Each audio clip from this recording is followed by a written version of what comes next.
বর্তমানে যে calling visa চালু হয়েছে এটা শুধু প্লান্টেশন সেক্টরে। এগ্রিকালচার সেক্টরটা কিন্তু ওপেন হওয়ার কথা ছিল, এখন পর্যন্ত এগ্রিকালচার ওপেন হয়নি, বুঝছেন। এগ্রিকালচার যে সেক্টরটা কৃষি খাতে, এটাতে কিন্তু এখনো লোক আসতে পারবে না, বর্তমানে আর কি আসতে পারবে না।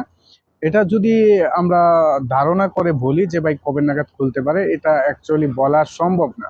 কারণ জানেন মালয়েশিয়াতে এখনই হচ্ছে সেকেন্ডে সেকেন্ডে হচ্ছে আপনার পাল্টায় আর কি। তাদের নীতি পাল্টায়, দেন কথা পাল্টায়। এখনই শুনবেন যে কালকে খুলতেছে, আবার দেখবেন যে কালকে কেন 2 মাস পরেও খুলতেছে না, বুঝছেন। তো এটা নির্ধারিত কোনো ভাবেই বলা যায় না যে আসলে কবে নাগাদ খুলতেছে মালয়েশিয়া ভিসা, কৃষি ভিসা, দেন হচ্ছে আদার্স সেক্টর। অনেকেই বলতেছে যে 25 সাল নাগাদ হচ্ছে আপনার সার্ভিস সেক্টর, দেন হচ্ছে আহ, এই কনস্ট্রাকশন যে সেক্টর গুলো আছে ওইগুলো খুলে যাবে। আসলে এটা শুধু ধারণা করাই যায়, সঠিকভাবে কোনো নিউজ দেওয়া যায় না যতক্ষণ পর্যন্ত 100% না হয়। তো আমরা ধারণা করতেও পারি না যে আসলে কবে খুলতে পারে। তবে হচ্ছে এজেন্সিগুলো, প্রত্যেকটা এজেন্সি বলতেছে যে 25 সাল নাগাদ হচ্ছে আপনার অন্য অন্য সেক্টর গুলো চালু হতে পারে।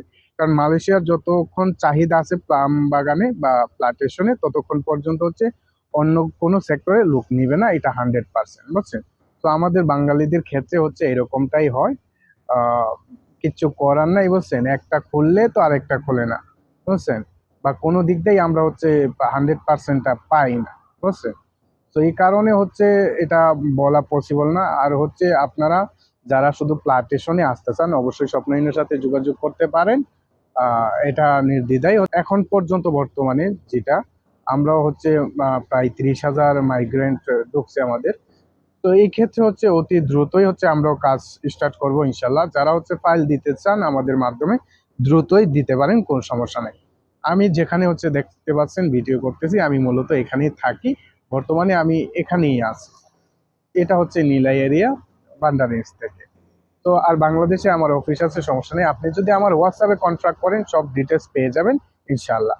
আর হচ্ছে হ্যাঁ, এখানে একটা কথা বলে রাখি, যারা হচ্ছে প্লান্টেশন সেক্টরে আসবেন তারা অবশ্যই হচ্ছে এটা দেখে শুনে আসবেন, যেন হচ্ছে কেউ আহ, মানে আসার পরে আবার ব্যাক যাইতে না হয়, কারণ এটা অবশ্যই পরিশ্রমের কাজ।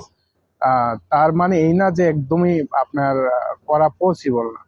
আপনি করতে পারবেন এটা 100%, যদি আপনি হচ্ছে মন না বাগান, ঠিক আছে। এটা 100% পসিবল। তো যারা আসতেছেন তারা দ্রুতই স্বপ্নের সাথে যোগাযোগ করতে পারেন। আর এখানে হচ্ছে মালয়েশিয়াতে যে অনেকে ওয়েদার বলে যে একদম 43-45 ডিগ্রি চলে যায়, আসলে না। আপনি হচ্ছে বাংলাদেশে যে ওয়েদার, ঠিক আছে, 33, 32, 30 সেলসিয়াস থাকে, মালয়েশিয়াতেও এরকমই থাকে। 33, 32, বুঝছেন, হাইস্ট হলে 33, 32 এরকম। আর না হলে হচ্ছে 28, 30, 31, 28, 30, 31। বাংলাদেশে যেমন প্রচুর গরম, এখন কিন্তু বাংলাদেশে 31, 28, 30 এরকম। মালয়েশিয়াতে 31, 28, 30 এরকম থাকে আর কি। তো আপনারা অবশ্যই হচ্ছে আপনাদের নিজেদের মধ্যে হচ্ছে আপনি গুগল সার্চ করে হচ্ছে দেখে নিতে পারেন, যে নিজেদের ফোনে দেখে নিতে পারেন বাংলাদেশের ওয়েদার, দেন মালয়েশিয়ার ওয়েদার কিরকম থাকে, বুঝছেন, কিরকম সেলসিয়াস থাকে। আর বাংলাদেশে রাত্রে কিন্তু গরম করে, মালয়েশিয়াতে রাত্রে গরম করে না, হচ্ছে রাত্রে ঠান্ডা লাগে। দেন হচ্ছে মালয়েশিয়াতে 1 সেকেন্ডের জন্য হচ্ছে কারেন্ট যায় না।